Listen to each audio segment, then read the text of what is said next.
Jamás pensé que mis pérdidas económicas podrían llegar tan lejos, y tan rápido. Mientras que para las grandes agroindustrias un periodo de ajuste puede representar un pequeño tropiezo, para los agricultores medianos o familiares puede significar la diferencia entre subsistir o desaparecer. La guerra comercial impulsada por el presidente Trump está dejando estragos palpables.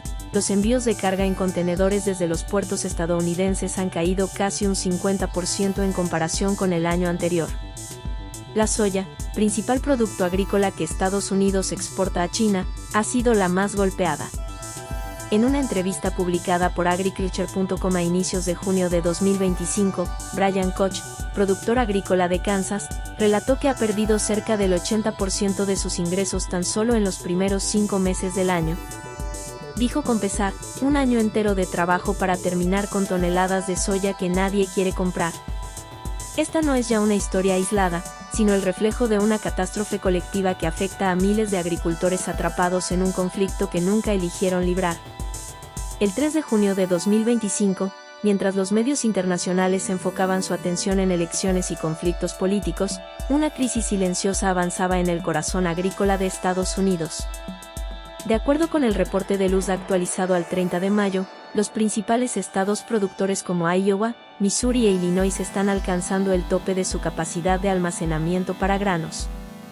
Las cancelaciones de exportaciones en abril y mayo crecieron un 37% respecto al año anterior, y la cadena logística del agro se encuentra completamente desbordada. No hay espacio en almacenes, no hay camiones disponibles y los puertos están saturados. El mismo 3 de junio, Agriculture.com alertó que los puertos de Oregón, Tecoume y Savannah estaban en situación crítica.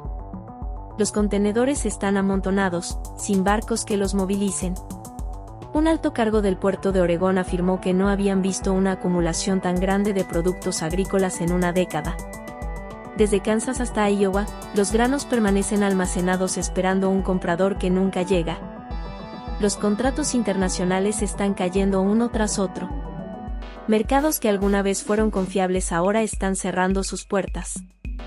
El campo estadounidense, considerado por años una columna vertebral de la economía nacional, está siendo consumido por una crisis invisible que no produce explosiones ni titulares escandalosos, pero que destruye silenciosamente los sueños de miles de familias rurales.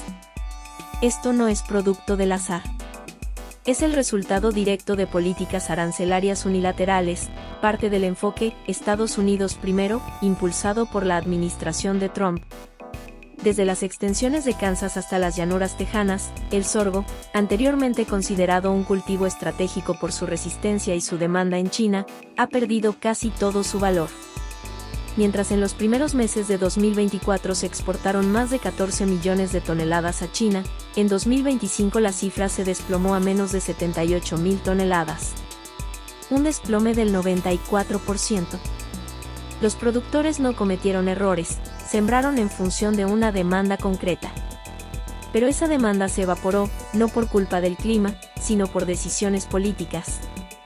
La represalia comercial entre China y Estados Unidos ha convertido a los agricultores en víctimas colaterales sin voz. Actualmente, el sorgo permanece estancado en el puerto de Houston. Los campos que antes generaban ingresos estables, hoy se han convertido en sinónimo de pérdidas. Algunos productores buscaron alternativas sembrando maíz o firmando contratos para producir etanol. Sin embargo, ningún reemplazo puede cubrir las pérdidas multimillonarias que dejó la desaparición del mercado chino. Esto no es una corrección de mercado, sino un desmantelamiento sistemático del sector agrícola estadounidense. Y la pesadilla no se limita al sorgo. En estados como Dakota del Norte, Montana y todo el llamado cinturón triguero del centro del país, la situación se agrava. El 22 de mayo de 2025, el Departamento de Agricultura reportó algo inédito: las exportaciones de trigo entraron en contratos negativos. Es decir, hubo más cancelaciones que nuevas ventas. Filipinas, Corea del Sur y varios compradores en África decidieron dejar de adquirir trigo estadounidense. ¿La razón? No fue la calidad, sino el costo y la imprevisibilidad política. Rusia ofrece precios más bajos. Australia es más eficiente en tiempos de entrega.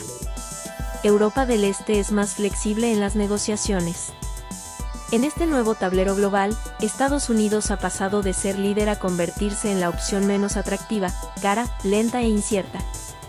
El trigo sembrado durante la temporada otoño-invierno bajo contratos que entonces parecían seguros, ahora está atrapado en silos repletos, sin salida al mercado. Muchos productores conservan una tenue esperanza. Otros han optado por rematar sus cosechas a precios de pérdida. Pero todos comparten la misma certeza: cuando el mundo deja de comprarte, no hay esfuerzo que alcance. El trabajo duro ya no garantiza sustento. El 4 de marzo de 2025, la agencia Reuters reportó un golpe particularmente severo. China suspendió los permisos de importación de soya a 3 gigantes del comercio agrícola estadounidense, CHS Inc., Louis Dreyfus Company y Grants Merchandising LLC, así como a EGT. La razón oficial fue la presencia de ergot, cornezuelo del centeno, y residuos de agroquímicos en ciertos embarques. Pero nadie se engaña, esta fue una maniobra política, no un incidente técnico aislado. Simultáneamente, China canceló la compra de madera en bruto y anunció nuevos aranceles del 10% al 20% sobre más de $21.000 millones en productos agrícolas estadounidenses. Entre ellos, se incluyeron la soya, el trigo, la carne y el algodón. Aunque los motivos parecían sanitarios o logísticos, la comunidad internacional comprendió rápidamente que se trataba de una represalia cuidadosamente diseñada. La soya fue, sin duda, el producto más castigado. China, durante años, había sido el principal destino para este grano, absorbía más de la mitad de la producción exportada por Estados Unidos. Pero cuando Pekín revocó los permisos, y cuando los puertos chinos como Qingdao y Shanghái comenzaron a rechazar contenedores, el efecto dominó fue inmediato. Los almacenes en estados como Illinois, Iowa y Missouri alcanzaron sus límites de capacidad en cuestión de días. La soya no es un metal precioso. No puede almacenarse indefinidamente. Tiene fecha de vencimiento. Y cuando los precios se desploman, no solo se pierden ingresos, también se evapora la esperanza. Brasil y Argentina aprovecharon de inmediato el vacío, el primero llenó el hueco en el suministro y el segundo avanzó en nuevas negociaciones. Mientras tanto, los agricultores estadounidenses, que durante años fueron fieles creyentes en el libre mercado y defensores del modelo exportador, se vieron desprotegidos. Nadie los defendió. Nadie cumplió las promesas de protección frente a los vaivenes del comercio global. En cuestión de días, el precio de la soya se desplomó un 11%, mientras que las existencias aumentaron un 27% en comparación con el mismo periodo del año anterior. Las cooperativas agrícolas informaron cifras históricas de almacenamiento, las más altas jamás registradas. Y lo más grave, no hay ninguna garantía de que ese mercado vuelva. Para muchos productores, el cierre del mercado chino no fue un tropiezo temporal. Fue una condena. Y si el golpe a la soya afectó las raíces del sistema agrícola, lo que sucede con la carne representa el estrangulamiento final. En estados como Nebraska, Georgia y Wisconsin, donde operan algunas de las plantas procesadoras de carne más importantes del país, la situación es crítica. Los permisos de exportación que solían renovarse automáticamente ahora están en proceso de revisión, y cada día de espera pone en riesgo millones de dólares en productos perecederos. Para junio de 2025, casi el 66% de las plantas procesadoras registradas para exportar carne a China estaban en peligro de ser eliminadas del sistema de aprobación. En un sector donde la frescura lo es todo, y donde horas de retraso pueden destruir una carga entera, este nuevo cuello de botella es devastador. Los puertos agravan aún más la crisis. En Shanghái, decenas de contenedores con carne estadounidense han sido retenidos para inspecciones adicionales. Algunos han sido devueltos, otros redirigidos sin justificación. Las empresas logísticas lo califican como un riesgo inaceptable. Nadie quiere arriesgar millones en embarques que podrían ser rechazados sin previo aviso. Las granjas ganaderas se están viendo completamente asfixiadas. Los animales criados especialmente para exportación no pueden venderse fácilmente en el mercado nacional sin distorsionar los precios internos. La cadena entera, desde el rancho hasta el puerto, está al borde de la parálisis. Y no por falta de producto, sino por ausencia de destinos. Una cadena de suministro funciona como un engranaje. Si un solo componente falla, todo el sistema colapsa. En Estados Unidos, ya no se trata de un eslabón roto. Es toda la estructura la que está tambaleándose, desde las bases hasta los puntos de salida. En el puerto de Oregón, por ejemplo, las exportaciones agrícolas han disminuido un 51% respecto al año anterior. En Tecoume, la caída es del 28%. Desde Los Ángeles hasta Savannah, los antiguos centros neurálgicos de exportación ahora parecen suspendidos en el tiempo. Las terminales están llenas, pero los barcos no se mueven. Y cuando no hay exportación, los camiones dejan de circular. Cuando no hay transporte, las plantas de empaque cancelan turnos. Y sin producción, los agricultores no pueden vender ni generar ingresos para reinvertir. Es una reacción en cadena que afecta desde el campo hasta los servicios financieros rurales. En Kansas, un agricultor ha tenido que guardar su sorgo en contenedores improvisados de plástico porque los silos están saturados.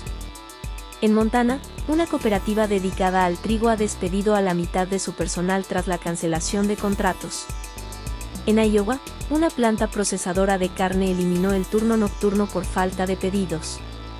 En Missouri, un productor lo resumió con brutal claridad: estamos cultivando comida para un mundo que ya no quiere comprarnos.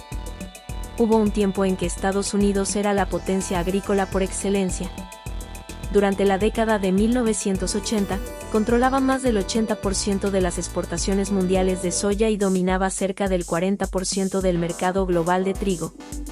Pero esos números ya no son más que recuerdos lejanos de un orden mundial que está desapareciendo rápidamente.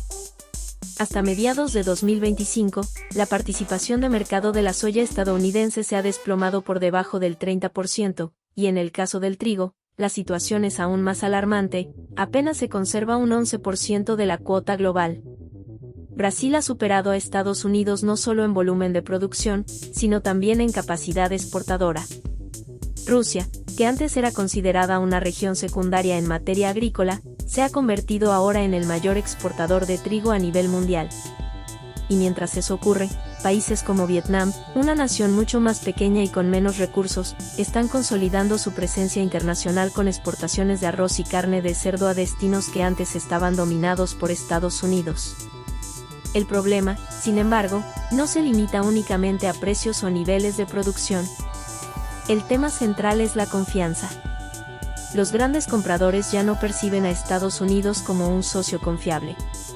Ven un país donde las reglas del juego cambian cada 4 años, donde un simple tuit puede revocar una política comercial entera, y donde una licencia de exportación puede quedar congelada por meros cálculos políticos.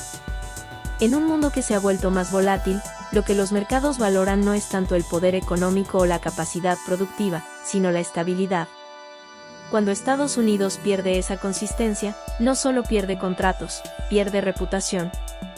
Y cuando la reputación se desvanece, los mercados se cierran. Los costos de los insumos también se han convertido en una carga pesada para los agricultores. El precio de los fertilizantes ha subido bruscamente por los aranceles impuestos por Estados Unidos a las importaciones provenientes de Canadá. A esto se suma el encarecimiento del combustible, impulsado por la inestabilidad geopolítica global. Las maquinarias agrícolas escasean y las tasas de interés están afectando los créditos para inversión en el sector. Todo esto ha configurado una tormenta perfecta: los precios de los productos del campo van en caída libre, mientras los costos de producción se disparan. La situación ya no es una desaceleración coyuntural, sino un colapso estructural en cámara lenta. Muchos agricultores que lograron sortear la pandemia del 2020, que resistieron las sequías, la inflación y los embates climáticos, hoy se encuentran enfrentando una amenaza aún más grave: la incertidumbre política. Los apoyos federales que alguna vez sirvieron de red de seguridad están paralizados por los conflictos partidistas en el Congreso. Los paquetes de emergencia tardan en llegar, y los seguros agrícolas, aunque existen, no cubren los efectos devastadores de una guerra comercial prolongada. Las reglas del juego han cambiado, y el campo quedó fuera del tablero. Lo que vemos hoy: contenedores varados, campos sin cosechar, cooperativas al borde de la quiebra, no es muy distinto de lo que ocurrió en la década de los 80. En aquel entonces, la tragedia se llamó deuda tóxica e hiperinflación. Hoy tiene otro nombre: pérdida de mercados, colapso logístico y falta de liderazgo. Pero el final es el mismo: tierras hipotecadas, granjas embargadas y comunidades rurales que se transforman en pueblos fantasma. Las nuevas generaciones ya no ven un futuro en la agricultura. Muchos jóvenes han abandonado las tierras que sus abuelos cultivaron durante décadas, buscando oportunidades en otros sectores o migrando a las ciudades. El relevo generacional, base fundamental de la continuidad productiva, se está rompiendo. Cuando un agricultor pierde un contrato, no se trata solo de toneladas de granos no vendidos. Lo que se pierde es un engranaje esencial de una máquina mucho más grande. Se afecta a trabajadores, a transportistas, a proveedores, a las tiendas rurales, a las escuelas, a todo un ecosistema. Se borra, sin ruido, a comunidades enteras del mapa económico de Estados Unidos. Y es aquí donde surge la verdadera pregunta: si el gobierno continúa apostando por el enfrentamiento en lugar del diálogo, si se insiste en levantar muros arancelarios en vez de puentes comerciales, ¿qué quedará de la América agrícola cuando sus productores ya no puedan sostenerse en su propia tierra? El sector agrícola de Estados Unidos no está simplemente atravesando una mala racha, se está enfrentando a una transformación profunda y dolorosa.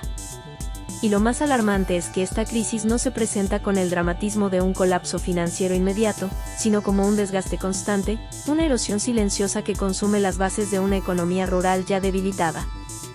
Cada día que pasa con contenedores detenidos, cada contrato que se anula, cada turno que se cancela en una planta procesadora, se traduce en más familias al borde del abismo. Y no hablamos solo de números en una tabla de Excel.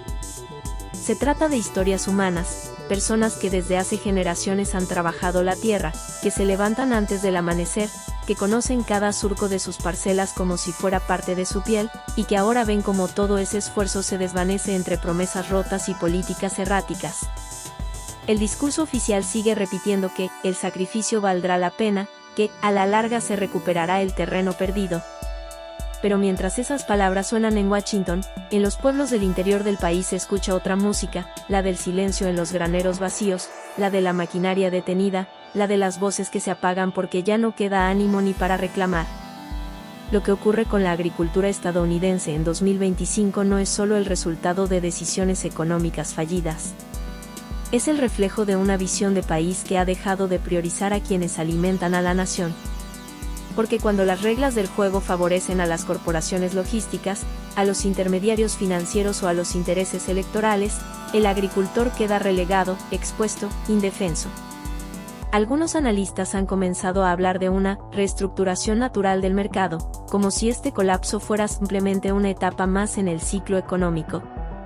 Pero quienes están viviendo esta realidad saben que no hay nada natural en perder un contrato por un tuit presidencial, ni en ver cómo una cadena de suministro se desintegra por una represalia comercial disfrazada de inspección técnica. En Kansas, los contenedores improvisados se han convertido en almacenes temporales ante la falta de silos. En Iowa, las cooperativas de crédito rural están ajustando sus condiciones de préstamo porque temen una ola de impagos. En Nebraska, un productor ganadero confesó que está vendiendo su ganado a precios de remate porque no puede mantener la alimentación sin saber si habrá compradores. Estas no son exageraciones ni profecías apocalípticas. Son señales claras de que algo mucho más profundo se está quebrando. Y si no se atiende con urgencia, las consecuencias no solo serán económicas, sino sociales, políticas y culturales. Porque la agricultura no es solo una industria. Es identidad. Es historia. Es raíz. Y cuando esas raíces se desgarran, la nación entera tambalea. La pregunta no es si el campo va a sobrevivir. La pregunta real es, ¿cuánto daño más puede soportar antes de volverse irreconocible? Hoy, Estados Unidos está cultivando granos que nadie compra, criando ganado que no puede exportar, y acumulando productos en puertos que ya no son puntos de conexión con el mundo, sino cementerios logísticos. Lo que alguna vez fue una potencia agrícola insustituible, ahora se enfrenta a un mundo que ha aprendido a prescindir de ella. Y mientras tanto, los agricultores, esos hombres y mujeres que durante décadas sostuvieron con su trabajo la seguridad alimentaria de una superpotencia, son quienes están pagando el precio más alto. Es momento de replantearse todo. de dejar atrás la arrogancia comercial y regresar al diálogo, a los acuerdos bilaterales estables, a una política exterior que no castigue a su propio pueblo. Porque si no se hace ahora, mañana puede ser demasiado tarde. Y cuando la última cosecha no encuentre comprador, cuando la última planta cierre, cuando el último joven abandone la granja familiar, entonces entenderemos que no fue la competencia internacional, ni el clima, ni la tecnología la que destruyó al campo estadounidense. Fue la indiferencia.